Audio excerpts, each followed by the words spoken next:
Familia, bienvenidos sean todos a este primer episodio de La Gran Tertulia.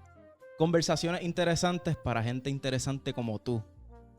Yo soy el gran Edwin Omar Colón. Esto es un proyecto que quería hacer desde hace mucho tiempo. No lo había hecho quizás por vago, quizás porque estaba desmotivado. Pero dije, hay que meter mano. Y esto es un espacio donde quiero hablar con distintas personas, hablar de distintas cosas, conversaciones, como mencioné. Conozco a mucha gente interesante con la que siempre me gusta conversar con gente que no conozco, me gusta conversar con gente con la que no estoy de acuerdo. Esos son los más que me gustan porque a veces me hacen ver puntos que no conozco, no he visto. En fin, me complace presentar en este espacio a mi primer invitado, un gran amigo desde hace varios años, a Carlos Colón Ruiz. A Tángana. Papi, el público nos acaba. Gracias. Que puse el efecto de sonido. Sí. Premium Poo. Tenemos casa llena y en vivo. Tenemos audiencia virtual y audiencia real, corillo. Pues familia, decidí empezar este primer episodio con Carlos. Carlos lo conozco desde hace, como dije, hace varios años. Es de San Sebastián, tiene mi mismo apellido. Hay muchas casualidades. Sí, mano. Mano, saliendo de Pepino, en Pepino como que o sea, la razón por la cual yo llego aquí a San Sebastián después de graduarme es como que lo mío, yo soy mucho de hacer teatro, estudié comunicaciones, que es televisión, radio. Y en el oeste es como que no hay mucho, no quiero decir inexistente, pero que no hay mucho movimiento tal vez de poesía o de arte, dirías, como que en el área oeste, San Sebastián. Yo creo que sí existe. Lo que sucede quizás es que tenemos más cosas accesibles. Obviamente la población, lo que es el type de la ciudad. Y bueno, aquí se mueve todo el arte con más urgencia. Están las cuestiones políticas, las universidades más grandes, ¿no? Están también los museos, todos estos bares, librerías famosas. Y creo que por eso es que se mueve un poquito más para acá, pero yo entiendo que en el oeste, o al menos en los 2 o 3 años que yo estuve experimentando el arte en San Sebastián, Aguadilla, Mayagüez, Añasco, sí había movimiento. Faltaba estructura, pero había movimiento. A Carlos lo conocí en mi primer año de universidad. Cuando yo entré, ya Carlos estaba en su segundo. Pero yo me acuerdo que tú andabas por la uni con una caja y como que, mira, este es mi primer libro de poesía. Mano, es que en ese, ¿ya tú escribías desde antes o fue como que estaba en la uni? Voy a publicar mi libro, voy a meter mano. Mira, yo no me recuerdo a mí mismo cargando una caja. Cuando yo te vi, tú tenías una caja con los libros. Sí, mira, qué curioso. Bueno, cuando yo tenía 18, 19 años, yo comencé en la Universidad de Puerto Rico en Aguadilla. Yo no sabía qué quería hacer con mi vida. Yo estaba estudiando administración de empresas. Yo entré a la universidad gracias a mi hermana. Yo no tenía iniciativa para entender lo que era el concepto de universidad. Sí. Y bueno, en la universidad, en primer año, pasaron muchas cosas. Cuando una persona desconoce de un mundo...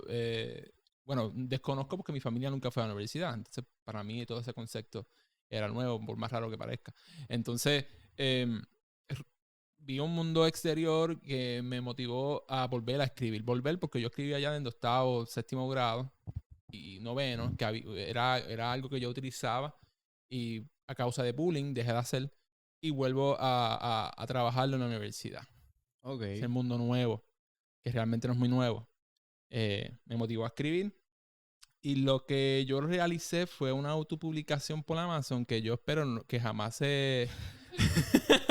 Ese título yo lo autopubliqué con un compañero y amigo Anthony Acevedo, poeta de Moca. Y bueno, yo publiqué un libro antes de entender lo que era el concepto de leer y del arte. Yo escribí un libro porque yo tenía como un instinto natural de que yo tenía que escribir poesía. Y los primeros 20 poemas que publiqué fueron los primeros poemas que escribí fueron los primeros poemas que publiqué. Y fue bien extraño, porque a mí nadie me enseñó que era todo esto. Entonces, chécate esto. Yo comencé a llevar toda esa literatura, todo ese, si podemos llamarlo así, todos esos poemas, todo ese libro a diferentes open mics, a diferentes eventos de arte. Me acuerdo. Y yo comencé a recitar poesía como si la poesía fuese carne viva. ¿Cómo lo veías para ese tiempo? O sea, los primeros 20 que escribiste fue los que publicaste. ¿Y cómo tú veías la poesía como en ese tiempo? Como que, una expresión de mis sentimientos. Una cartasis completamente, ¿no? Exacto. Yo todo lo que pensaba lo escribía y así me lo publiqué porque yo tenía 18 años, yo no tenía conocimiento de absolutamente nada y estaba esta plataforma, era accesible y lo realicé y es algo que muchos escritores en Puerto Rico hacen, la autopublicación, pero eso es un tema aparte. Sin embargo, creo que eso, toda esa crítica que recibí, toda esa experiencia que tuve fue importante para todo lo que yo he realizado en estos últimos años. Sí, mano, si cuando uno de verdad tiene una meta o quiere hacer algo, uno, de alguna manera u otra, uno tiene que empezar o buscársela. Y qué mejor que uno mismo escribir y autopublicarse. Sí, es un concepto donde el autor busca los propios medios y los paga y se autopublica. Eso es un proceso, por ejemplo, si yo escribí este libro o este libro de poesía y quiero publicar, ese proceso de buscar tal vez una casa editorial o alguien que me diga, pues te voy a imprimir tantas copias, puedo hacerlo. ¿Cómo más o menos ese proceso? Sí, mira, esa conversación es bien interesante y extensa también, porque el tema de las casas publicadoras y las editoriales puede variar en cualquier país que esté. Okay. Pero puedo decir por encima que hay diferentes medios de publicar pagando los servicios editoriales, autopublicándose, o que una editorial te invite, que es lo que es conveniente, ¿no? Lo que todo escritor quiere es que una editorial se te acerque a ti porque te ha leído, te conoce, te respeta y quiere publicarte. Y es lo poco común y ya eso es cuando los escritores entran a una experiencia literaria donde ya son conocidos, leídos. Pero ¿qué sucede? ¿Cómo uno comienza? Uno comienza moviéndose por sí mismo abajo, buscando que lo lean, publicando en revistas independientes, en blogs. Sí, tirándola de uno. Tirarle el mismo libro para todas las editoriales del mundo, que 80 te digan que no y que una de casualidad de la vida te diga que sí. So, básicamente si yo estoy empezando es como que pues tengo que pagar para publicarme hasta que llegue un punto donde venga una casa editorial como que mira, tú tienes peso, tú eres alguien de respeto y quiero ayudar. No ayudarte, sino quiero publicarte el libro o hacerte una oferta. Sí, no, yo creo que yo no recomiendo nunca que las personas que quieran ser escritores y publicarse se autopubliquen. Yo es algo que yo hice, sí, en efecto, pero no es algo que yo recomiendo. Yo recomiendo que escriban, tomen talleres, se eduquen y vayan publicando sus propios poemas en diferentes medios alternos que no fuesen libros físicos. Revistas digitales, antologías, etcétera. Nelma es una persona que ha publicado en Nelma Medina, que es una poeta puertorriqueña, que suele ser también mi pareja. Es una persona que no ha publicado su primer libro todavía, pero tiene diferentes publicaciones en diferentes países, en diferentes libros y antologías. Pero dirías que no haga eso porque tal vez no está desarrollado en punto donde pueda hacerlo quizás profesional o porque, o sea, debe esperar a desarrollarse más escribiendo o es porque eso puede ser al autor verse mal con otras personas, como que, mira escribió una porquería. No, eso cambia, es una opinión que puede cambiar con cualquier persona. Okay. Esa es mi opinión. Yo opino que deberían yo siento que lo que yo hice fue quizá acelerarme un poco y los libros que publiqué y que yo considero libros legítimos, que Hambre Nueva, Visión de Carne y Este Día Nunca Volverá, me hubiesen gustado que esos en efecto fuesen mis primeros, segundo y tercer libros. Ok. Y cuando yo menciono cuáles son mis libros, yo menciono esos son mis libros. Ok. Sí, pero hay 2 libros fantasmas corriendo en el aire. Sí, la galería oculta que eso lo pueden sacar cuando ya sea viejo y digan, mira, encontramos 2 libros misteriosos del poeta puertorriqueño. Una compilación unreleased. Y yo diga, ok, este es un buen momento para morir. Pero, mano, me gusta, tienes un punto porque es como que un productor cuando va a empezar, él no se va a tirar a hacer una gira de 2 meses al principio. Él debe, por ejemplo, empezar con cosas pequeñas. Como tú traes un buen punto que tal vez cuando uno empieza uno dice, yo lo tengo, yo me siento yo estoy haciendo esto bien duro y tal vez tiene como que recibir algunas críticas o pasar por algunas cosas para decir, ok, pues ya entiendo esto mejor, ahora voy a hacerlo mejor. Yo entiendo que yo aprendí the hard way. Yo aprendí a cantazo. Mi libro, por alguna razón, llegó a ciertas personas que ciertas personas dijeron comentarios que sí, en efecto, me beneficiaron para yo entender el concepto de lo que es la literatura. Por ejemplo, hay personas claves en mi vida que dijeron una oración, un comentario, una opinión que yo tomé muy en serio. Y eso para mí es importante, tomar en serio lo que te dicen las personas que ya han recogido camino. Alberto Martínez Márquez, que es un poeta y profesor en la Universidad de Puerto Rico, a mí me dijo, por cada poema que tú escribas tienes que leer 100 poemas. ¿Qué me está diciendo? Wow. ¿No? Que tienes que leer con cojones. Sí, para que puedas por lo menos escribir un buen poema. Y otro poeta también que lleva años, que es Edgardo Nieves Mieles, de Generación de los 80, a mí me dijo que tienes que crear un detector de mierda. Saber qué poema tú entiendes que tú hayas escrito, puede ser publicarle o qué poema no. Y etcétera. Cindy Jiménez Vera, poeta de San Sebastián que radicaba en la Metro, fue una gran gestora para mí porque me recomendó escritores claves en mi vida. Bueno, etcétera. Mano, como mencionado anteriormente, en Cora, donde te conocí, específicamente ese primer año, 2016, antes de María, como que hubo mucha gente del recinto y fuera del recinto se juntaron y entiendo que tú fundaste lo que fue la Alianza para ese tiempo, que donde Sí.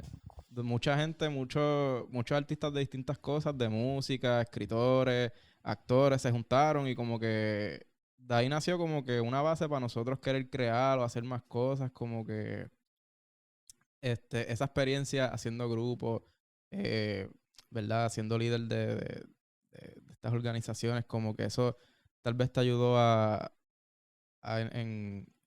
cuando tú escribes o querer... No me ayudó a escribir, sino me ayudó a descubrir, ¿no? Cuando la alianza, me gustaría hablar de eso porque es algo que si bien no lo disfruté mientras estaba en ella, es algo de lo que me orgullece un poco. Porque ¿Qué fue la alianza? Para ¿verdad? Los que nos están escuchando. yo estaba con Ismael y Camil, poetas y músicos y luchadores de la Universidad de Puerto Rico. Estábamos en la biblioteca de la Universidad de Puerto Rico en Aguadilla y los tres tuvimos una idea de organizar un grupo de artistas, no solamente para fomentar el arte y para crear arte, sino que también para cuestiones políticas, expresión pública, etc. Y bueno, esa idea fue de base y poquito a poquito fueron llegando 1, 2, 3, 4 y cuando vine a ver teníamos un grupo como de 60 personas alrededor de la isla. Sí. Lo que al principio fue una idea de utilizar esa plataforma como para protestar, como para llevar la literatura, el arte, la música, etcétera, a diferentes medios, terminó siendo como una promotor del arte. Porque lo que sencillamente lo que hacíamos era rentar, porque no nos prestaban, rentar una barra, un teatrito, etcétera, y así hacer un evento donde tocaban 2 bandas, recitaban 5 escritores, se vendían artesanía, hacían arte en vivo, hacían baile en vivo y hacían como un pequeño festival. Sí, mano, me gustaba mucho porque se buscaban espacios y se hacían actividades, se hacía arte, se hacía los open mic. Entonces los open mic uno recitaba o rapeaba, se hacía cualquier cosa. Me acuerdo que tú le metías a rap. Mano, un tatuaje que yo tengo en la espalda, que es de un punto y una coma, fue en una actividad de la Alianza. Me acuerdo que te hiciste un tatuaje en el Alianza Fest, en la Tertulia, en Mayagüez. Mano, mi primer tatuaje fue ese día. Punto y coma. Un punto y coma. Que eso significa que una persona que como que quiere reiniciar, ¿no? Un proceso de la vida. Sí, yo lo veo como que pude quitarme y no lo hice. Ya. Como que, mira, pude decir que no y lo hice. Pusiste poner un punto final, pero pusiste un punto y coma para continuar la oración. Y para ese tiempo había una fiebre ese tatuaje y mano, fue más por fiebre, en verdad. Para mí ese es el significado, pero era como que estoy en esta fiesta y me acuerdo que había un tipo haciendo dibujos y yo le dije, mano, ¿tú vendes ese arte? No, yo tatúo. Y yo, ¿cuánto tú me cobras por este tatuaje? Pues 20 pesos. Y yo, ¿qué? 20 pesos, Nacho. Ese fue un tipo que bajó de Ponce para la Mayagüez. Cabrón, Nacho. Y yo, Nacho, mano, me acuerdo. Estuve con una camisa. Yo en mi casa en San Sebastián, yo siempre ando sin camisa. Y yo andaba con camisa y mi mamá mirándome como que. Y un día me la quito y yo decido como que no puedo más. Mami, ¡Nene, qué te hiciste! ¡Pareces un reo! Ay, es como que es una mierda así, brother. Después yo tengo otro aquí. Mientras tanto, mi mamá me prestó la casa para que a los 17 yo me tatuara. Sí, dile a la tatuadora que venga para acá, yo le hago comida. ¿Qué? Sí, sí, sí. Mano, me gusta mucho, hablando de tatuajes, me gusta mucho. Tu tatuaje aquí del brazo significa ¿qué era? Lo Everlong era de los Foo Fighters. Everlong, Foo Fighters. Hay una historia bien cercana sobre ese tatuaje y esa canción y esa banda. Porque yo estaba hace 3 semanas en el Stereo Picnic en Bogotá, en Colombia, y el headline de ese festival era Foo Fighters. Anda, pa'l Y en el Marines y yo estuvimos 2 horas y media en taxi. Estuvimos 1 hora y media buscando la taquilla. 1 hora para entrar, buscar comida. Y cuando faltaba una sola banda para tocar, y entonces Foo Fighters anuncian que el baterista Taylor Hawkins falleció. Ay, cabrón. Y nosotros estábamos ahí. Y a mí el mundo se me hizo mierda. ¿Qué, cabrón? Yo no sé si yo puedo contar esta historia como realmente fue. Yo creo que en el Maris podía contarla. Porque ella es la que estaba viendo cómo yo me sentía. Yo simplemente estaba en un vacío viendo cómo la banda Black Pumas, que by the way, buena banda, estaba tocando. Yo simplemente estaba ahí como que... ¿Qué carajo acaba de pasar? Y... No era solamente. Habíamos ahí como... Fácil 10,000 personas en el mismo backstreet. Anda. Sí, eso es tristeza, depresión por todo el espacio. 10 minutos antes era una euforia. ¡Foo Fighters! Y anunciaron el fallecimiento de Taylor Hawkins y el cantante y el guitarrista de Black Pumas, que, by the way, creo que el guitarrista Eddie Queseda tocó con una canción con él. Anyways. Anunciaron la muerte oficialmente. Y yo dije, ¿qué? Porque murió por una sobredosis. Bueno, tenía 10 diferentes sustancias Anda, pa'l en carajo. el cuerpo mezclado entre ellos había opio, anticonceptivo. Oh, shit. No, anticonceptivo no. ¿Qué? Antidepresivo. Tenía como 3 plan B. No. La sobredosis plan B. Candy.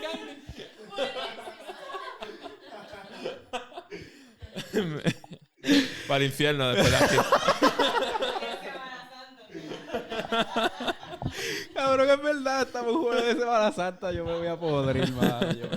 Mala mía, disculpe. Qué pena. No podía dejarla pasar. Me voy a dar en la cara como Will Smith. Mira, me río aquí, pero eso fue uno de los bad trips más grandes de mi vida porque yo crecí escuchando Foo Fighters y que una canción que me defina tanto como Everlong, la llevo tatuada en la piel y yo creo que yo lloro cuando yo escucho esa canción y cuando por fin llega el momento en que yo iba a ver el envío de esa canción, yo estaba ahí. Y el line-up de Foo Fighters siempre fue el mismo, que el baterista fue el mismo, ¿verdad? Hawkins lleva siendo baterista en el 99. Sí. Entonces, no es solo eso, es que cuando a mí me pregunten sobre Foo Fighters, mi primer pensamiento va a ser ese evento, no Everlong, la canción. Va a ser el evento de Stereo Picnic. Yo estuve ahí. Y cuando salimos de Black Pumas, en 2 stages diferentes pusieron velas y empezaron a cantar My Hero. There goes my hero. Ay, cabrón. Y estábamos ahí, Ay, Dios 15,000 mío. macharranes llorando. No. Pero ellos llegaron a tocar al fin del día o como que, mira, se murió el tipo, pues no venimos, no hay Mano, show. pero imagínate que imagínate que tu compañero de 25 años de trayectoria se muera de una sobredosis de droga en un hotel en Colombia. No, yo faltaría también para en Colombia. Eso fue en Colombia. Y nosotros estábamos en Colombia. Esto cada vez se pone como que... Yo no iba... no quiero ni siquiera hablando de él porque voy a seguir diciendo chistes, mala mía. ¿Ah?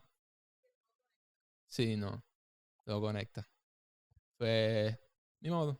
Sí, mano. Qué mierda, bro. Que no pudiste ver los Foo Fighters allí en Bogotá. ¿En Bogotá fue? En Bogotá. Pero hablando de Bogotá, el mundo, has podido viajar, en los últimos años has podido viajar, ¿verdad? Compartir con distintos poetas. ¿Qué has hecho en esto? ¿Desde hace cuánto? Entiendo que realizaste un viaje y de ahí decidiste como que, voy a... En la feria, en el encuentro de poetas del Festival de la Hamaca en San Sebastián, porque curiosamente fue en San Sebastián. Festival de la Hamaca, buenísimo. Recomendado. No, y de verdad no es ni sarcasmo. No es sarcasmo. A mí me encanta ese festival. Sí. No, sí. Me invitaron a ese encuentro de poetas, un encuentro pequeñito que hacen, y ahí había un poeta que ya tiene un poquito de trayectoria, que es José Ernesto, y bueno, él tiene unas conexiones en Cuba, y él me dice, mira, a mí me gustó mucho tu poema, que ahora mismo no recuerdo cuál es, y se lo voy a enviar a un amigo mío. Y yo, ok, está bien, whatever. Pero como 3 meses después, yo recibo una carta de invitación del encuentro de jóvenes escritores de La Habana, Cuba. Yo tenía 19 años. Y yo llevo ese libro inmencionable a La Habana, Cuba, con 19 años, $200 en mi bolsillo y sin celular. Y me alojo en un lugar donde ese mismo poeta, José Ernesto, me recomienda. Y yo me quedo hospedando con un poeta mexicano que se llama Balán Rodrigo, que yo desconozco. Y después, cuando yo busco Balán Rodrigo en internet, resulta que es un escritor, poeta mexicano que tiene 12 libros, 8 premios, ha leído en más de 15 países, traducido a cuánto sabrá Dios, cuánto. Yo estaba chilling con él, paseando en autobuses. Por allí, por Cuba. Allí por Cuba. Yo me paraba, pedía el autobús, que costaba menos de 5 centavos americanos, y me iba para La Habana. Y allí me encontraba con un sinnúmero de editores, narradores, escritores de todo el mundo. Argentinos, dominicanos, cubanos, americanos, italianos. Conocí personas de Serbia, alemanes. Conocí una japonesa. Conocí personas de todo el mundo. Y esos contactos, uno que otro, sí como que tuvimos cosas en común que me llevaron a otras invitaciones. Y bueno, desde Cuba, yo volví a Cuba una segunda vez. Viajé a México, viajé a Guatemala. Y recientemente entonces a Colombia. Y también íbamos a ir, recalco, que íbamos a estar en Buenos Aires y Córdoba, en Argentina. Y un mes antes de ese viaje y ese festival comenzó la pandemia. Pero que es que en cada uno de estos lugares hacen como que reuniones de poetas o hacen como que, digamos, en inglés se le llamaría un gathering. No, bueno, está la autogestión, pero también están los festivales ya del gobierno, los festivales que hacen diferentes editoriales, institutos culturales de los estados. Y he recibido invitaciones de todo, ya sea autogestión en México, festivales en Cuba y Guatemala, autogestión también en el caso de Colombia. Entonces, lo que se hace en esos eventos es, uno, promover al poeta que está siendo invitado, presentar sus libros y que estos poetas tengan la oportunidad de presentar la obra, ya fuesen a jóvenes, estudiantes, niños. Y prácticamente yo he leído bueno, en Guatemala fuimos hasta Huehuetenango, que es un pueblo al norte del país donde hay niños todavía mayas, que todavía hablan el idioma maya, diferentes tipos de idiomas mayas. Anda. Y tuvimos la oportunidad de hablar con ellos, de poesía, tomar fotos, hacer talleres. En Colombia lo mismo, fuimos a hablar a un pueblo llamado Funza, que es el mismo Cundinamarca, que es como el estado donde están todas esas ciudades, y ahí hablamos con niños, etcétera. Entonces, ¿has ido a estos lugares? ¿Te han invitado a estos lugares? Me han invitado a estos lugares. O sea que ya estás viajando de la poesía, loco. Así, qué cool, mano. Y entonces como que cuando tú vas a ¿verdad? Estas actividades, me imagino que se reúnen a compartir lo último que han hecho. Se hace de todo, brother. En Cuba, puedo ir hasta por país. En Cuba leíamos, hablábamos, dábamos los talleres y después nos íbamos a beber, a vacilar, ir a bailar, a ir a la discoteca y pasarla bien, porque de eso se trataba, ¿no? Imagínate a 52, 60, 80 poetas, narradores, editores de todo el mundo reunidos en La Habana. Todo el mundo baila, todo el mundo quiere socializar, ¿no? Entonces, que son de distintas partes del mundo, mano. Eso es como, un choque cultural increíble, sí. Ajá, durísimo. Y bueno, hay anécdotas buenas y malas. Hay anécdotas que yo digo, wow, como que gente increíble que me invitan a janguear con ellos, a bailar, a beber, a ir a diferentes lugares, museos de La Habana, como si nada, como, ¿qué es la que hay? Que se procuraran con uno. A mí me subió la presión en un autobús y tuve que ir a un hospital en La Habana. Y el poeta mexicano, Balán Rodrigo, y otro poeta chileno que se llama Franco Valenzuela me llevaron al hospital allí. Super a fuego, me conocían hace 2 días y me trataron como un hijo allí. En Guatemala ya era un pueblo más indígena, pues no había mucho que hacer después de las actividades, pero siempre hablábamos con otros poetas, conocimos gente increíble de Argentina, Colombia, México. Costa Rica. Y... A Costa Rica Sí. fui a finales de julio, empezando agosto, fui a coger unos talleres de improvisación teatral. no sabía, qué duro. Sí, mano, con Histriones, el grupo que estaba en la universidad. Y, mano, me gusta mucho, la pasé muy bien. Estuvimos en San José, en la capital, y esto siempre se lo cuento a mis panas, como que en el taller tenemos que hacer una improvisación que éramos un círculo y cada uno tenía que hacer un sonido para crear una canción. Y el grupo de nosotros como que terminó haciendo casi un merengue reggaetón que decía ¡Mofongo! ¡Con yuca! ¡Con caldo! Y esa gente se caldo. queda como que... Es que ustedes los puertorriqueños tienen como que sazón. Tienen sazón. Nos dicen eso en todos lados. Ustedes son la capital de reggaetón, ¿eh? Sí, sí. No, sí. Ellos esta gente... Sí. Otro puertorriqueño, reggaetón, ¿eh? Mano, es que- Salsa. Sí. La de Yankee. Como que somos contagiosos, no sé, como que hay algo Sí, hay una vibra particular. Sí, dentro de definitivamente. Es que, nosotros. mano, como me ha contado un pana mío, cuando tú vas a Miami, tú no vas a discoteca de música americana casi. Tú vas donde hay reggaetón, donde hay salsa. Fucking ya Estados Unidos, ¿me entiendes? Solo que la gente está tum, ta, tum, ta. Y si venimos a ver, ok, el reggaetón, la salsa, pero la salsa sabe Nueva York, pero puertorriqueño, ¿qué carajo? Puertorriqueña y colombiana, sí. Allá, Ajá. allá en Colombia eran locos con la salsa puertorriqueña. Sí. En los taxis, autobuses, barras, en todos lados salsa. Que si la Sonora Ponceña. Anda. Nos preguntaron, ¿tú sabes dónde es Ponce? Y yo, sí. Ajá, Y yo pregunté, Ponce. ¿pero por qué como tú sabes que es Ponce? Y después que alguien cuenta. La Sonora Ponceña. Ellos viendo Ponce como esta ciudad. me La imagino. capital.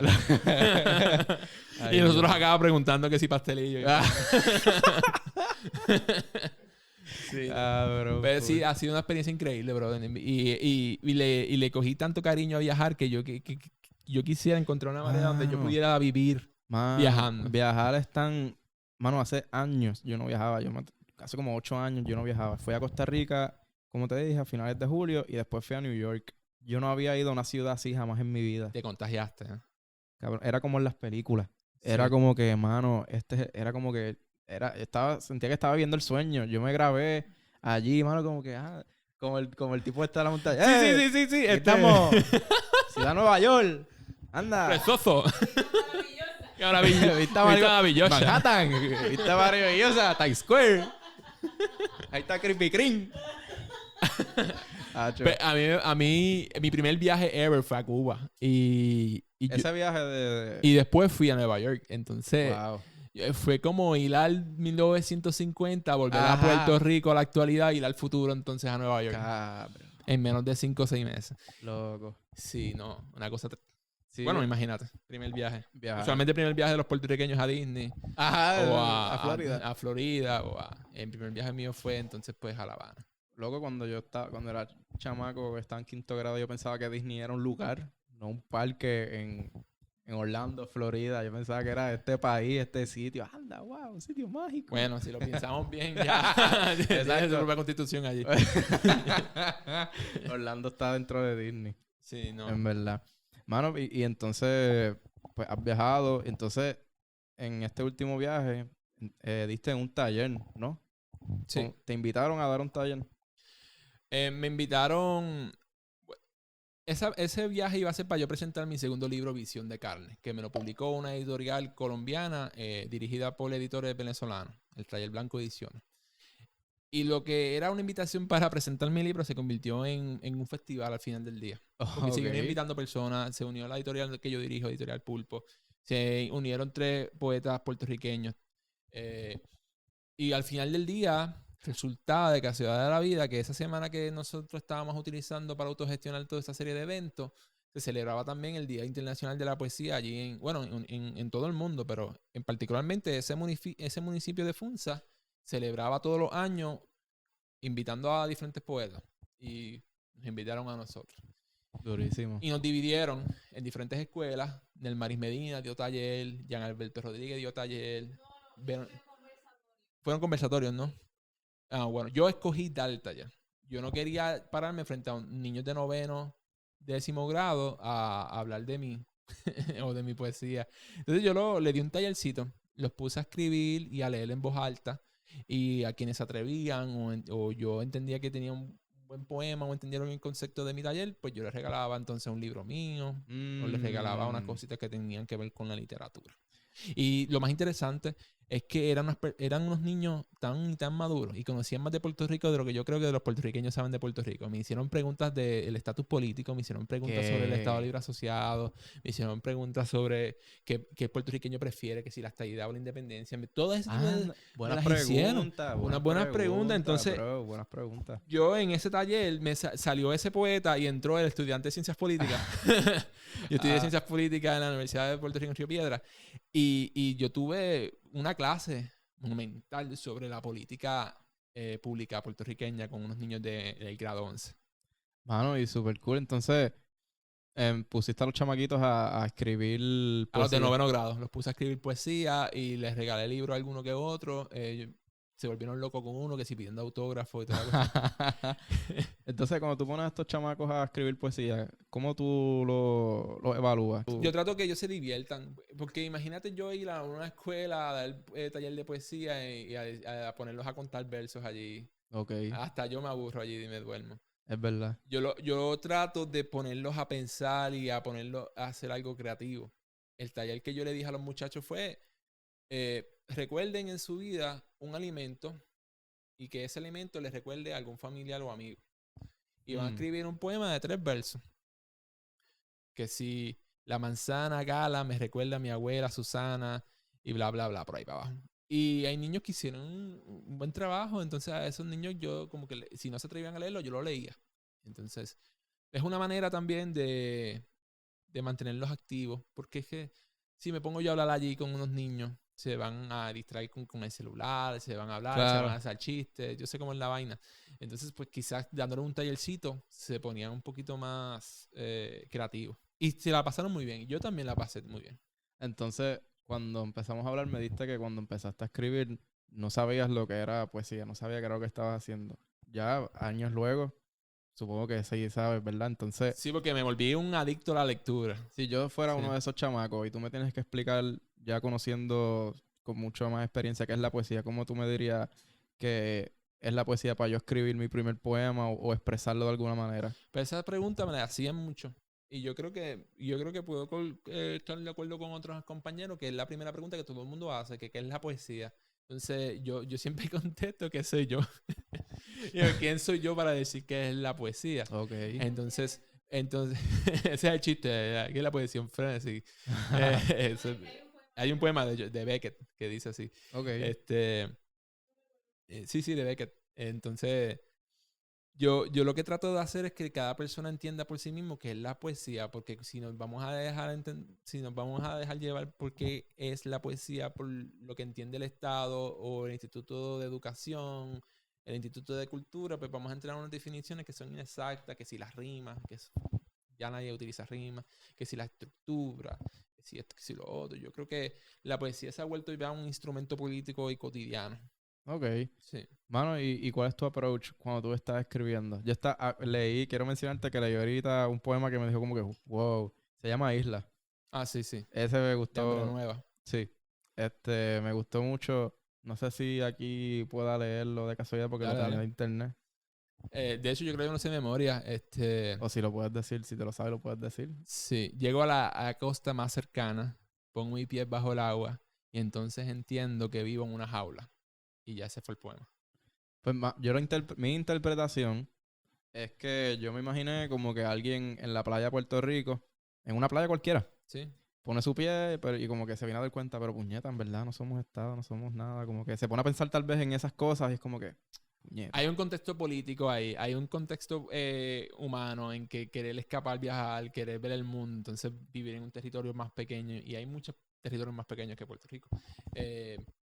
El contexto político de que vivimos una jaula por ser una colonia, está el contexto simplemente de personal, ¿no? Siento que quiero escapar y no puedo, etcétera. Entonces tú, cuando escribes, tu approach es como que puede tener distintos significados o más o menos, ¿cuál es tu proceso creativo? A lo que voy. Sí, no, los approach, como mencionas, eso creo que depende del lector. Tú interpretaste algo que no era mi interpretación. mi interpretación no era nada política. Mi interpretación es que yo de verdad yo tengo una ansia y yo tengo una necesidad de querer escapar todo el tiempo. Ok, Entonces, pues ese es mi sentido personal.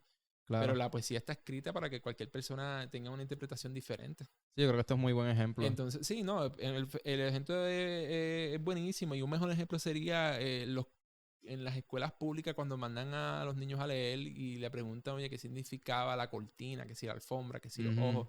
Y seguramente yo he puesto en mi vida que el escritor simplemente significaba que tal cosa era de tal color y ya. Sí, mano, Punto. sí, ¿no? Que habías mencionado que tienes tu Editorial Pulpo, actualmente, además de tus proyectos. Entiendo que también estás trabajando con otros poetas también de acá. Como... Yo dirijo una editorial de poesía puertorriqueña. Tenemos 2 colecciones hasta el momento. Colección Coordenada, que es poesía internacional, poetas de otros países que a mí me gustaría que trajeran para aquí. Y entonces, la colección de literatura puertorriqueña. Entonces, que ahí está Antonio Acevedo Rodríguez, Luis Méndez del Nido, Verónica Reca. Somos un grupo pequeño. Yo creo que en un año hemos publicado 4 libros solamente. Has hecho 4 libros, está brutal. Sí, no, creo que está bien, un buen número. Y la poeta colombiana que da inicio a la colección Coordenada es Camila Chari Noriega. Entonces, pues, y la Colombia también fue una misión de ir a presentar la editorial. Ok, este tipo de cosas como que es algo que va más allá de Puerto Rico, Ujú. Latinoamérica. No Sí, sé, mira, que sea y español. dicho, y qué bueno que traes ese tema, porque cuando a mí las personas me preguntan sobre publicar en Puerto Rico, yo les digo a todos lo mismo, yo no intento publicar en Puerto Rico. Ok, Yo publiqué Hambre Nueva con Pulpo, que es la editorial que yo dirijo, entonces técnicamente Hambre Nueva, mi primer libro, fue una autopublicación, aunque el editor no haya sido yo, el editor fue Elidio La Torre Lagares. Pero mis otros 2 libros, Visión de Carne y Este Día Nunca Volverás, no fueron publicados en Puerto Rico. ok. Uno fue publicado en Colombia y el otro fue publicado en Perú. Y cuando yo tengo un libro escrito, ahora mismo no tengo ninguno, tengo algo inédito que estoy construyendo, pero no está final. Yo no tengo planes de quizás publicarlo en Puerto Rico. Yo quiero publicarlo fuera de Puerto Rico. Sí, no, y mejor, claro, no hay por qué limitarnos a solamente este lugar, ¿verdad? Esta isla. Cuando gente de otras partes del mundo pueden, ¿verdad? Leer. Sí, sí. Hay un sinnúmero de cuestiones y cuestiones personales. Que es que quizás yo no me veo a mí publicando en las editoriales existentes de Puerto Rico. Ok. Yo no me veo a mí bajo esos sellos. Sellos que a mí me gusta leer, que respeto y conozco a las personas y las admiro mucho, pero yo no veo mi nombre bajo esos sellos. No, y tienes el tuyo. Y tengo el mío, ¿no? Que si voy a publicar, busco editores y que me editen el libro, entonces lo publico bajo mi propio sello, ¿no? Eso está cool, pero la aspiración de que quizás se lea afuera mi literatura y que después llegue a Puerto Rico, para mí es bien, bien importante. Mano, y háblame de estos últimos 2 libros. ¿Ambos salieron el mismo año? No, Visión de Carne nació, escucha para allá. Se publicó en Colombia en el 2020, en el medio de la pandemia. Entonces, cuando ese libro salió, fue como un fantasma, porque, bueno, en la pandemia, ¿quién iba a estar atento a estas cosas que estaban surgiendo? Visión de Carne. Entonces es como, ahora, eso que estabas mencionando ahora, quizás como que cómo veías las cosas en ese momento. Ese libro yo lo escribí cuando me mudé para Guaynabo con mi pareja. Y bueno, trata sobre comenzar a vivir con alguien por primera vez en medio de una pandemia, con unas ansias de escapar, ¿no? Entonces, yo divido el libro en 3 partes: la casa, las ideas y el escape. Ok. Sí. Entonces, bueno, fue un libro que yo creo que de los 3 libros es el libro más leído, más vendido y mejor reseñado que tengo. El libro tiene 2 poemas traducidos al italiano. Bueno. Tiene un poema traducido al inglés. Yo he vendido más de 200 copias, que para ser un escritor local, independiente en Puerto Rico, yo entiendo que está bien. Y bueno, el libro también se ha leído digital en PDF gracias a la editorial. He publicado en diferentes... ese libro se han publicado poemas en Nueva York y en Colombia. Creo que ha sido el libro que me ha dado más oportunidades. Supongo que entonces, Visión de Carne, Hambre Nueva. Debe ser, ¿podemos llamarle una secuela? O como No. que otra, ok. Este, Ya te soy yo suponiendo. Un amigo- Suponiendo. un amigo poeta, Daniel Rosa, me dijo lo mismo, que porque siempre busco lo carnal en mis libros. Y yo, mira, fue pura casualidad. Ya, es verdad cuando uno se pone a pensar. Sí, no fue pura casualidad, porque La Hambre Nueva, el primer libro que yo publico, trata sobre salir de San Sebastián, viajar a Cuba y volver a Puerto Rico, pero no volver a San Sebastián, sino quedarse en el área metro. Entonces hay un choque sobre lo laboral, hay muchos poetas así.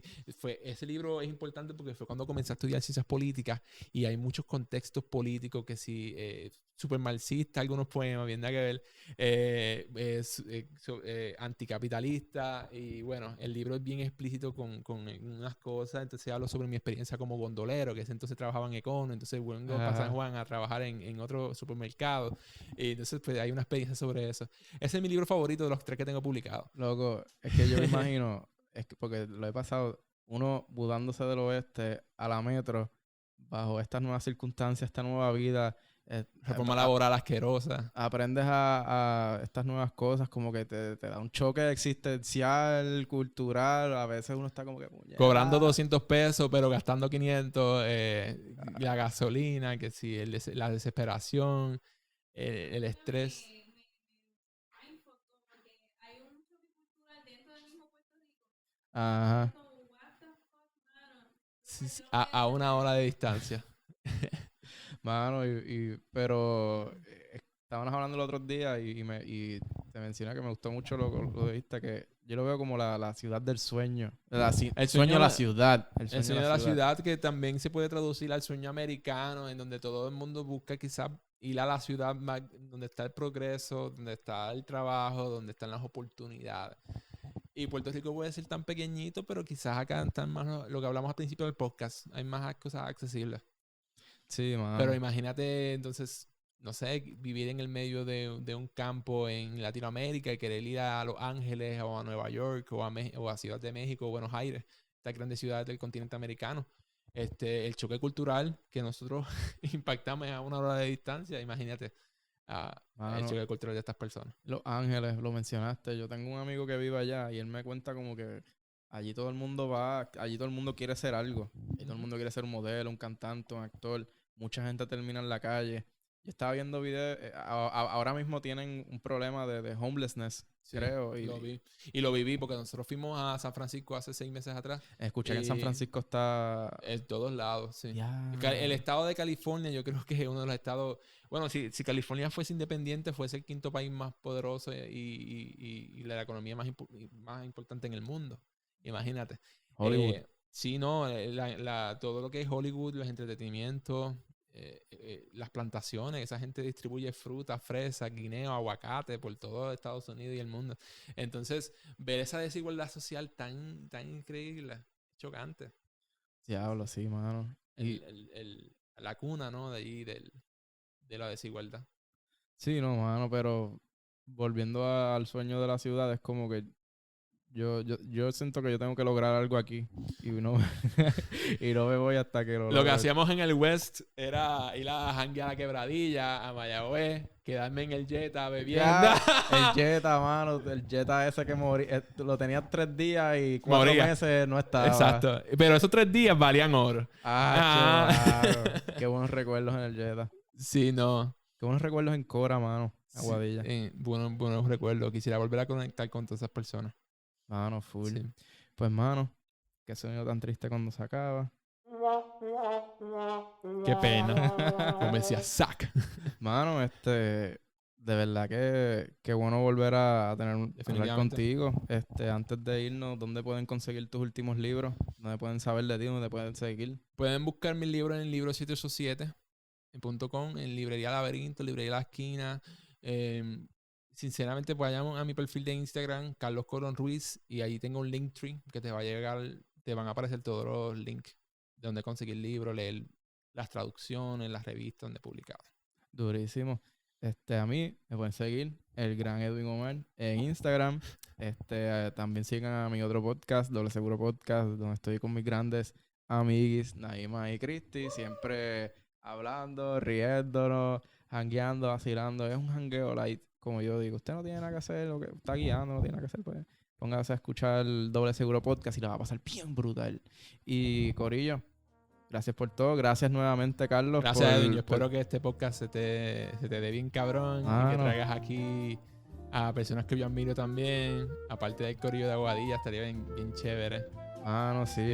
Esta sala pronto se va a convertir en un estudio. Va a haber un aire industrial. Va a haber. Nada, no voy a hablar más. Va a pasar. Va a pasar. Nos vemos, corillo.